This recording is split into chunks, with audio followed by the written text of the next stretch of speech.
আসসালামু আলাইকুম ওয়া রাহমাতুল্লাহি ওয়া বারাকাতুহু। এক মুহূর্তের জন্য নিজের হৃদয়কে একটি প্রশ্ন করুন। আপনি কি কখনো রাতের নির্জনতায় আল্লাহর সামনে দাঁড়িয়ে ভেবেছেন, আমার গুনাহ এত বেশি, আল্লাহ কি আমাকে আর ক্ষমা করবেন? হয়তো এমন কিছু ভুল আপনি করেছেন যা আজও কাউকে বলতে পারেন না।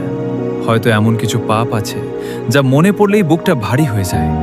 আর তখন শয়তান আপনার কানে ফিসফিস করে বলে, তোমার আর কোনো আশা নেই, আল্লাহ তোমাকে আর ক্ষমা করবেন না। কিন্তু সত্যিই কি তাই, নাকি এটা শয়তানের সবচেয়ে বড় প্রতারণা? আজকের ভিডিওতে আমরা জানব আল্লাহর রহমত কাদের ওপর নেমে আসে, কোন মানুষ আল্লাহর বিশেষ দয়ার অধিকারী হয়, আর এমন কি আমল আছে যা একজন সাধারণ মানুষকেও আল্লাহর প্রিয় বান্দাদের কাতারে পৌঁছে দিতে পারে। আজকের প্রতিটি কথা হবে কোরআন ও সহিহ হাদিসের আলোকে, তাই অনুরোধ থাকবে ভিডিওটি শেষ পর্যন্ত মনোযোগ দিয়ে শুনুন। কারণ হয়তো আজকের এই আলোচনা আপনার হৃদয়ে এমন একটি পরিবর্তনের সূচনা করবে যা আপনার দুনিয়া ও আখিরাত উভয় জীবনকে সুন্দর করে দিতে পারে। প্রিয় ভাই ও বোন, আমরা মানুষ, আমরা ফেরেশতা নই, তাই ভুল হবে, গুনাহ হবে। কখনো জেনে কখনো না জেনে আমরা আল্লাহর অবাধ্য হয়ে যাই। কিন্তু একজন মুমিনের পরিচয় এই নয় যে সে কখনো ভুল করে না, বরং একজন মুমিনের পরিচয় হল ভুল করার পর সে আবার তার রব্বের কাছেই ফিরে আসে। কারণ সে জানে এই পৃথিবীতে এমন কোনো দরজা নেই যা চিরকাল খোলা থাকে, কিন্তু আল্লাহর রহমতের দরজা বান্দার জন্য তাওবার সুযোগ থাকা পর্যন্ত খোলা থাকে। অন্যদিকে শয়তান কখনো চায় না মানুষ আল্লাহর কাছে ফিরে আসুক, তাই সে মানুষকে দুটি ভয়ঙ্কর ধোঁকা দেয়। প্রথম ধোঁকা, এখন গুনাহ করো, পরে তাওবা করবে। আর দ্বিতীয় ধোঁকা, এখন আর তাওবার কোনো লাভ নেই, তোমার গুনাহ অনেক বেশি হয়ে গেছে। লক্ষ্য করুন, প্রথমে সে মানুষকে গুনাহে ফেলে, তারপর সেই গুনাহকেই অস্ত্র বানিয়ে মানুষকে আল্লাহর রহমত থেকে নিরাশ করে দেয়। এ কারণেই ইসলামে আল্লাহর রহমত থেকে নিরাশ হওয়া অত্যন্ত বিপজ্জনক। কারণ আল্লাহ নিজেই আমাদের আশা দিয়েছেন। আল্লাহ তাআলা ইরশাদ করেন, বলুন, হে আমার বান্দাগণ, যারা নিজেদের ওপর সীমালঙ্ঘন করেছ, তোমরা আল্লাহর রহমত থেকে নিরাশ হও না। নিশ্চয়ই আল্লাহ সব গুনাহ ক্ষমা করেন, নিশ্চয়ই তিনি পরম ক্ষমাশীল, পরম দয়ালু। সূরা আজ-জুমার আয়াত 53। সুবহানাল্লাহ। একবার চিন্তা করুন, এই আয়াতে আল্লাহ কাদের সম্বোধন করেছেন? যারা অনেক নেক আমল করেছে তাদের? না। যারা কখনো গুনাহ করেনি তাদের? না। বরং তিনি সম্বোধন করেছেন, হে আমার বান্দাগণ, যারা নিজেদের উপর সীমালঙ্ঘন করেছে, অর্থাৎ যারা গুনাহ করেছে, যারা ভুল করেছে, যারা নিজেরাই নিজেদের ক্ষতি করেছে, তাদেরও আল্লাহ বলছেন, নিরাশ হয়ো না। কত অসীম এই দয়া, কত সীমাহীন এই রহমত। তাই আজ যদি আপনার হৃদয়ে এই চিন্তা থাকে, আমার জন্য আর ক্ষমা নেই, তাহলে জেনে রাখুন, এই চিন্তা আল্লাহর পক্ষ থেকে নয়, এটি শয়তানের পক্ষ থেকে। এখন প্রশ্ন হলো, কারা আল্লাহর এই বিশেষ রহমতের অধিকারী? চলুন কুরআন ও সহিহ হাদিসের আলোকে একে একে জেনে নিই। প্রথম শ্রেণী, যারা আন্তরিকভাবে তাওবা করে। প্রিয় দর্শক, পৃথিবীতে এমন কোনো মানুষ নেই যে কখনো ভুল করেনি। এমনকি সবচেয়ে ধার্মিক মানুষও আল্লাহর কাছে নিয়মিত ক্ষমা চাইতেন। আমাদের প্রিয় নবী মুহাম্মদ সাল্লাল্লাহু আলাইহি ওয়াসাল্লাম, যার অতীত ও ভবিষ্যতের গুনাহ আল্লাহ ক্ষমা করে দিয়েছিলেন, তিনিও প্রতিদিন বহুবার ইস্তিগফার করতেন। তাহলে আমরা কেন আল্লাহর কাছে ক্ষমা চাইতে লজ্জা পাব? রাসূলুল্লাহ সাল্লাল্লাহু আলাইহি ওয়াসাল্লাম বলেছেন, প্রত্যেক আদম সন্তান ভুলকারী, আর ভুলকারীদের মধ্যে সর্বোত্তম তারা যারা তাওবা করে। জামে তিরমিজি হাদিস 2499। লক্ষ্য করুন, রাসূল সাল্লাল্লাহু আলাইহি ওয়াসাল্লাম বলেননি সর্বোত্তম মানুষ তারা যারা কখনো ভুল করে না, বরং বলেছেন সর্বোত্তম মানুষ তারা যারা ভুল করার পর তাওবা করে। এটাই ইসলামের সৌন্দর্য। আল্লাহ আমাদের পাপমুক্ত হতে বলেননি, তিনি আমাদের তার দিকে ফিরে আসতে বলেছেন। আর আল্লাহ তাআলা বলেন, নিশ্চয়ই আল্লাহ তাওবাকারীদের ভালোবাসেন এবং যারা পবিত্রতা অর্জন করে তাদেরও ভালোবাসেন। সূরা আল বাকারা আয়াত 222। একবার নিজের জীবনটার দিকে তাকিয়ে দেখুন। হয়তো আপনি শতবার গুনাহ করেছেন, কিন্তু যদি শতবার আন্তরিকভাবে তাওবা করেন, আল্লাহর কাছে ফিরে আসেন, তাহলে তার ক্ষমার দরজা আপনার জন্যও খোলা। কারণ আল্লাহ পরম ক্ষমাশীল ও পরম দয়ালু। তিনি আন্তরিক তাওবাকারীর তাওবা কবুল করেন তাই আজ থেকেই নিজের রবের দিকে ফিরে আসুন, কারণ কে জানে, হয়তো এই তাওবাই হবে আপনার জীবনের সবচেয়ে সুন্দর সিদ্ধান্ত। প্রিয় ভাই ও বোন, একবার নিজেকে প্রশ্ন করুন, আপনি যখন একা থাকেন তখনও কি আল্লাহকে মনে থাকে? যখন কেউ আপনাকে দেখছে না তখনও কি আপনি গুনাহ থেকে নিজেকে বিরত রাখেন? যদি উত্তর হ্যাঁ হয়, তাহলে সুসংবাদ রয়েছে, কারণ এমন মানুষদের জন্যই আল্লাহ তার বিশেষ রহমতের প্রতিশ্রুতি দিয়েছেন। দ্বিতীয় শ্রেণী, যারা তাকওয়া অবলম্বন করে। আল্লাহ তাআলা ইরশাদ করেন, আমার রহমত সব কিছু পরিব্যাপ্ত করে আছে, অতএব আমি তা নির্ধারণ করব তাদের জন্য যারা তাকওয়া অবলম্বন করে, যাকাত দেয় এবং আমার নিদর্শনসমূহে ঈমান আনে। সূরা আল আরাফ আয়াত 156। তাকওয়া এটি এমন একটি শব্দ যার গভীরতা ভাষায় পুরোপুরি প্রকাশ করা কঠিন। তাকওয়া শুধু বাহ্যিক পোশাক নয়, শুধু দাড়ি, টুপি বা বাহ্যিক পরিচয়ও নয়। তাকওয়া হলো আপনি যখন একা তখনও আপনি জানেন আমার রব আমাকে দেখছেন। আপনি যখন গুনাহ করার সুযোগ পান, কেউ জানবে না, কেউ দেখবে না, তবুও আপনি থেমে যান। কেন? মানুষের ভয় নয়, আল্লাহর সন্তুষ্টির জন্য। এটাই তাকওয়া। রাসূলুল্লাহ সাল্লাল্লাহু আলাইহি ওয়াসাল্লাম বলেছেন, তাকওয়া এখানে। এ কথা বলে তিনি 3 বার নিজের বুকের দিকে ইঙ্গিত করেছিলেন। সহিহ মুসলিম। অর্থাৎ তাকওয়ার শুরু হৃদয় থেকে। যার হৃদয়ে আল্লাহর ভয় আছে, তার জীবনও ধীরে ধীরে বদলে যায়। তৃতীয় শ্রেণী, যারা সৎ কাজ করে। অনেকেই মনে করেন সৎ কাজ মানে শুধু বড় বড় ইবাদত, কিন্তু ইসলাম আমাদের শেখায় ছোট একটি নেক আমলও আল্লাহর কাছে অনেক বড় হয়ে যেতে পারে। আল্লাহ তাআলা বলেন, নিশ্চয়ই আল্লাহর রহমত সৎ কর্মশীলদের নিকটবর্তী। সূরা আল আরাফ আয়াত 56।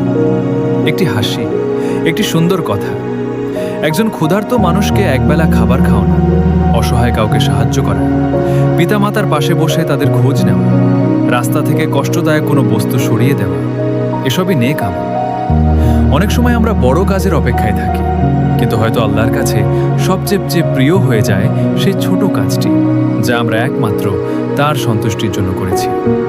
রাসূলুল্লাহ সাল্লাল্লাহু আলাইহি ওয়াসাল্লাম বলেছেন, তোমরা কোনো নেক কাজকে তুচ্ছ মনে করবে না, যদিও তা হয় তোমার ভাইকে হাসি মুখে অভিবাদন জানানো। সহিহ মুসলিম। সুবহানাল্লাহ। একটি আন্তরিক হাসিও হতে পারে জান্নাতের পথে একটি ধাপ। চতুর্থ শ্রেণী, যারা ধৈর্য ধারণ করে। প্রিয় ভাই ও বোন, যদি আপনি এই মুহূর্তে কোনো কঠিন পরীক্ষার মধ্য দিয়ে যাচ্ছেন, তাহলে এই অংশটি আপনার জন্য। হয়তো আপনি অসুস্থ, হয়তো অর্থকষ্টে আছেন, হয়তো খুব প্রিয় একজন মানুষকে হারিয়েছেন, হয়তো এমন কষ্টের মধ্যে আছেন যা কাউকে বলতেও পারেন না। আর তখন আপনার মনে হয়, আল্লাহ কি আমাকে ভুলে গেছেন? না, কখনোই না। আল্লাহ তার প্রিয় বান্দাদেরও পরীক্ষা করেন। তিনি ইরশাদ করেন, আমি অবশ্যই তোমাদের পরীক্ষা করব, কিছু ভয়, ক্ষুধা, সম্পদ, জীবন ও ফল ফসলের ক্ষতির মাধ্যমে। আর ধৈর্যশীলদের সুসংবাদ দিন, যারা বিপদে পড়ে বলে, নিশ্চয়ই আমরা আল্লাহরই এবং তার কাছেই ফিরে যাব। তাদের ওপরই তাদের রবের পক্ষ থেকে বিশেষ অনুগ্রহ ও রহমত রয়েছে, আর তারাই সঠিক পথপ্রাপ্ত। সূরা আল বাকারা আয়াত 155 থেকে 157। খেয়াল করুন, আল্লাহ শুধু ধৈর্য ধরতে বলেননি, বরং ঘোষণা দিয়েছেন ধৈর্যশীলদের ওপর তার রহমত নেমে আসে। তাই আজ আপনার চোখে যদি অশ্রু থাকে, তাহলে সেই অশ্রু বৃথা যাবে না ইনশাআল্লাহ। যদি আপনি আল্লাহর উপর ভরসা রেখে ধৈর্য ধরেন, তাহলে আপনার প্রতিটি কষ্ট, প্রতিটি অশ্রুবিন্দু, প্রতিটি দীর্ঘশ্বাস আল্লাহর কাছে মূল্যবান। রাসূলুল্লাহ সাল্লাল্লাহু আলাইহি ওয়াসাল্লাম বলেছেন, মুমিনের ব্যাপারটাই আশ্চর্য, তার প্রতিটি অবস্থাই তার জন্য কল্যাণকর। সুখ পেলে সে আল্লাহর শুকরিয়া আদায় করে, এটি তার জন্য কল্যাণ। আর কষ্টে পড়লে সে ধৈর্য ধারণ করে, এটিও তার জন্য কল্যাণ। আর এটি শুধু মুমিনের জন্যই। সহিহ মুসলিম। প্রিয় ভাই ও বোন, আপনার বর্তমান পরীক্ষা হয়তো আপনার শাস্তি নয়, বরং এটাই হতে পারে আল্লাহর রহমত লাভের একটি দরজা। তাই হতাশ হবেন না, আল্লাহর উপর ভরসা রাখুন। যিনি আপনাকে পরীক্ষা করছেন, তিনিই আপনাকে সেই পরীক্ষা থেকে উত্তরণের পথও দেখাবেন ইনশাআল্লাহ। একটি প্রশ্ন করি, যখন পৃথিবীর সব দরজা বন্ধ হয়ে যায়, যখন নিজের মানুষরাও পাশে থাকে না, যখন চোখের পানি ছাড়া আর কিছুই অবশিষ্ট থাকে না, তখন আপনি কার কাছে যান? একজন মুমিনের উত্তর একটাই, আমি আমার রবের কাছে ফিরে যাই। কারণ পৃথিবীর মানুষ ক্লান্ত হতে পারে, কিন্তু আল্লাহ কখনো তার বান্দার দোয়া শুনতে ক্লান্ত হন না। পঞ্চম শ্রেণী, যারা আল্লাহর কাছে দোয়া করে আল্লাহ তাআলা বলেন, আর আমার বান্দারা যখন আমার সম্পর্কে আপনাকে জিজ্ঞাসা করে তখন বলে দিন, আমি তো নিকটেই আছি। আহ্বানকারী যখন আমাকে ডাকে আমি তার ডাকে সাড়া দিই। সুতরাং তারাও যেন আমার আহ্বানে সাড়া দেয় এবং আমার প্রতি ঈমান আনে, যাতে তারা সঠিক পথ পায়। সূরা আল বাকারা আয়াত 186। লক্ষ্য করুন, এই আয়াতে আল্লাহ বলেননি আমি অনেক দূরে আছি, তিনি বলেছেন আমি নিকটে আছি। আপনার হৃদয়ের কষ্ট, আপনার না বলা কথা, আপনার নিঃশব্দ কান্না, সবকিছুই তিনি জানেন। অনেক সময় আমরা অভিযোগ করি, আমি তো অনেক দোয়া করেছি, তবুও কেন কবুল হলো না? কিন্তু রাসূলুল্লাহ সাল্লাল্লাহু আলাইহি ওয়াসাল্লাম আমাদের একটি অসাধারণ সুসংবাদ দিয়েছেন। তিনি বলেছেন, কোনো মুসলিম যখন আল্লাহর কাছে এমন দোয়া করে যাতে গুনাহ বা আত্মীয়তার সম্পর্ক ছিন্ন করার বিষয় না থাকে, তখন আল্লাহ তিনটির একটি দান করেন। হয় দোয়াটি এই দুনিয়াতেই কবুল করেন, অথবা সমপরিমাণ কোনো অকল্যাণ তার থেকে দূর করে দেন, অথবা আখিরাতের জন্য তার সওয়াব সংরক্ষণ করে রাখেন। হাদিসটি গ্রহণযোগ্য হিসেবে উল্লেখ করেছেন বহু মুহাদ্দিস। অর্থাৎ একজন মুমিনের আন্তরিক দোয়া কখনোই বৃথা যায় না। তাই দোয়া করা বন্ধ করবেন না, কারণ আপনি যখন হাত তুলেন তখন শুধু দোয়া করছেন না, আপনি আপনার রবের রহমতের দরজায় কড়া নাড়ছেন। ষষ্ঠ শ্রেণী, যারা মানুষকে ক্ষমা করে। প্রিয় ভাই ও বোন, আমরা সবাই চাই আল্লাহ যেন কিয়ামতের দিন আমাদের ক্ষমা করে দেন। কিন্তু একটি প্রশ্ন, আমরা কি দুনিয়াতে মানুষকে ক্ষমা করতে শিখেছি? আল্লাহ তাআলা মুত্তাকিদের পরিচয় দিতে গিয়ে বলেন, যারা রাগ সংবরণ করে এবং মানুষকে ক্ষমা করে, আর আল্লাহ সৎকর্মশীলদের ভালোবাসেন। সূরা আলে ইমরান আয়াত 134। ক্ষমা করা সহজ নয়, বিশেষ করে যখন কেউ আপনাকে কষ্ট দিয়েছে, অন্যায় করেছে, অপমান করেছে। কিন্তু মনে রাখবেন, কখনো কখনো মানুষের জন্য করা একটি ক্ষমাই আল্লাহর পক্ষ থেকে আপনার জন্য ক্ষমার কারণ হয়ে যায়। রাসূলুল্লাহ সাল্লাল্লাহু আলাইহি ওয়াসাল্লাম বলেছেন, যে মানুষকে দয়া করে না, আল্লাহ তার প্রতি দয়া করেন না। সহিহ বুখারী ও সহিহ মুসলিম। তাই যদি আপনার হৃদয়ে কারো প্রতি বহু বছরের অভিমান থাকে, আজই আল্লাহর সন্তুষ্টির জন্য তাকে ক্ষমা করার নিয়ত করুন। আপনি হয়তো জানেন না, এই একটি সিদ্ধান্তই হয়তো কিয়ামতের দিন আপনার নাজাতের কারণ হয়ে যাবে। সপ্তম শ্রেণী, যারা আল্লাহকে বেশি বেশি স্মরণ করে। আজ আমরা অনেক কিছু মনে রাখি, মোবাইলের পাসওয়ার্ড, অফিসের সময়, ব্যাংকের হিসাব, কিন্তু কতবার আমরা আল্লাহকে স্মরণ করি? আল্লাহ তাআলা বলেন, অতএব তোমরা আমাকে স্মরণ করো, আমিও তোমাদের স্মরণ করব। সূরা আল বাকারা আয়াত 152। সুবহানাল্লাহ। একজন বান্দা যখন আল্লাহকে স্মরণ করে, আল্লাহ তাকে স্মরণ করেন। এর চেয়ে বড় সম্মান আর কি হতে পারে? তাই প্রতিদিন আপনার জিহ্বাকে জীবন্ত রাখুন। সুবহানাল্লাহ, আলহামদুলিল্লাহ, আল্লাহু আকবার, লা ইলাহা ইল্লাল্লাহ, আস্তাগফিরুল্লাহ। এই ছোট ছোট জিকিরগুলো শুধু শব্দ নয়, এগুলো হৃদয়ের খাদ্য, রূহের প্রশান্তি আর আল্লাহর রহমত লাভের এক অনন্য মাধ্যম। আল্লাহর রহমত সম্পর্কে এক হৃদয়স্পর্শী সহিহ হাদিস। এখন আমি এমন একটি হাদিস শোনাবো যা শুনলে আল্লাহর রহমত সম্পর্কে আপনার আশা আরও বেড়ে যাবে ইনশাআল্লাহ। রাসূলুল্লাহ সাল্লাল্লাহু আলাইহি ওয়াসাল্লাম বলেছেন, আল্লাহ 100 রহমত সৃষ্টি করেছেন, এর মধ্যে মাত্র একটি রহমত পৃথিবীতে নাজিল করেছেন। এই একটি রহমতের কারণেই মানুষ, জিন, পশু পাখি একে অপরের প্রতি দয়া করে, আর 99টি রহমত তিনি কিয়ামতের দিনের জন্য সংরক্ষণ করে রেখেছেন। সহিহ বুখারী ও সহিহ মুসলিম। একবার গভীরভাবে চিন্তা করুন, একজন মা তার সন্তানকে বুকের সঙ্গে জড়িয়ে ধরে, নিজে না খেয়ে সন্তানকে খাওয়ায়, রাত জেগে সন্তানের সেবা করে। এই ভালোবাসাও আল্লাহর রহমতের মাত্র একটি অংশের প্রভাব। তাহলে যিনি 99টি রহমত আখিরাতের জন্য রেখে দিয়েছেন, তার দয়া কত বিশাল হতে পারে। তাই কখনো বলবেন না আমার জন্য আর ক্ষমা নেই, বরং বলুন আমার রব পরম ক্ষমাশীল, পরম দয়ালু, আমি তার কাছেই ফিরে যাব। কারণ যে হৃদয় আল্লাহর রহমতের আশা নিয়ে বেঁচে থাকে, সেই হৃদয় কখনো সত্যিকারের পরাজিত হয় না। এতক্ষণ আমরা জানলাম কারা আল্লাহর বিশেষ রহমতের অধিকারী, কিন্তু এখন একটি গুরুত্বপূর্ণ প্রশ্ন, কোন কাজ মানুষকে আল্লাহর রহমত থেকে দূরে সরিয়ে দেয়? এই প্রশ্নের উত্তর জানা আমাদের প্রত্যেকের জন্য অত্যন্ত জরুরি। প্রথম কারণ, আল্লাহর রহমত থেকে নিরাশ হওয়া। শয়তানের সবচেয়ে বড় সফলতা তখনই হয় যখন একজন মানুষ মনে করে, আমার আর ক্ষমা নেই। কিন্তু এই চিন্তা একজন মুমিনের চিন্তা হতে পারে না। আল্লাহ তাআলা ইরশাদ করেন, আল্লাহর রহমত থেকে পথভ্রষ্ট লোকেরাই নিরাশ হয়। সূরা আল হিজর আয়াত 56। আপনি যত বড় গুনাহি করে থাকুন, যতবারই ভুল করে থাকুন, যদি আজ আন্তরিকভাবে আল্লাহর দিকে ফিরে আসেন, তাহলে তার ক্ষমার দরজা আপনার জন্য খোলা। কারণ আল্লাহ পরম ক্ষমাশীল, পরম দয়ালু। দ্বিতীয় কারণ, অহংকার। অহংকার এমন একটি রোগ যা মানুষকে সত্য গ্রহণ করতে বাধা দেয়।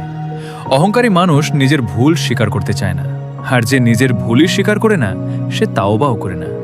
রাসূলুল্লাহ সাল্লাল্লাহু আলাইহি ওয়াসাল্লাম বলেছেন, যার অন্তরে অণু পরিমাণ অহংকার থাকবে, সে জান্নাতে প্রবেশ করবে না।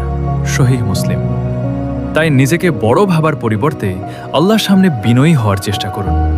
যে ব্যক্তি আল্লাহর জন্য নিজেকে নম্র করে, আল্লাহ তার মর্যাদা বাড়িয়ে দেন। তৃতীয় কারণ, মানুষের প্রতি নিষ্ঠুরতা। আমরা অনেক সময় আল্লাহর কাছে দয়া চাই, কিন্তু মানুষের প্রতি দয়া দেখাতে ভুলে যাই। রাসূলুল্লাহ সাল্লাল্লাহু আলাইহি ওয়াসাল্লাম বলেছেন, যে মানুষকে দয়া করে না, আল্লাহ তার প্রতি দয়া করেন না। সহিহ বুখারী ও সহিহ মুসলিম। তাই আপনার পরিবারের সদস্যদের প্রতি, আপনার প্রতিবেশীর প্রতি, এমনকি দরিদ্র, অসহায় ও এতিমদের প্রতিও দয়া করুন। কারণ মানুষের প্রতি দয়া করা আল্লাহর রহমত লাভের অন্যতম পথ। আল্লাহর রহমত লাভের সহজ আমল। আজ থেকেই কয়েকটি অভ্যাস গড়ে তুলুন। ইনশাআল্লাহ এগুলো আপনার জীবন বদলে দিতে পারে। 5 ওয়াক্ত নামাজ সময় মতো আদায় করুন। প্রতিদিন অন্তত 100 বার আস্তাগফিরুল্লাহ পড়ার চেষ্টা করুন। প্রতিদিন কোরআন তিলাওয়াত করুন, অল্প হলেও নিয়মিত। পিতামাতার সঙ্গে উত্তম আচরণ করুন। মানুষের হক নষ্ট করবেন না। কাউকে কষ্ট দিয়ে থাকলে ক্ষমা চেয়ে নিন। যাদের ওপর রাগ আছে, আল্লাহর সন্তুষ্টির জন্য তাদের ক্ষমা করুন। প্রতিদিন কিছু সময় আল্লাহর জিকিরে ব্যয় করুন। রাতের শেষ অংশে অন্তত কয়েক মিনিট আল্লাহর কাছে দোয়া করুন। মনে রাখবেন, ছোট ছোট নিয়মিত আমলই একজন মানুষের জীবন বদলে দেয়। হৃদয়স্পর্শী সমাপ্তি। প্রিয় ভাই ও বোন, হয়তো এই ভিডিওটি শোনার সময় আপনার চোখে পানি এসেছে। হয়তো আপনার অতীতের কোনো ভুল আজ মনে পড়ছে। হয়তো আপনি মনে মনে বলছেন, হে আল্লাহ, আমি অনেক ভুল করেছি। যদি তাই হয়, তাহলে আজই আপনার জীবনের নতুন শুরু হোক। মনে রাখবেন, শয়তান চায় আপনি অতীত নিয়ে বেঁচে থাকুন, কিন্তু আল্লাহ চান আপনি তাওবা করে তার দিকে ফিরে আসুন। আপনার অতীত যত অন্ধকারই হোক, আল্লাহর রহমত তার চেয়ে অনেক বেশি বিস্তৃত।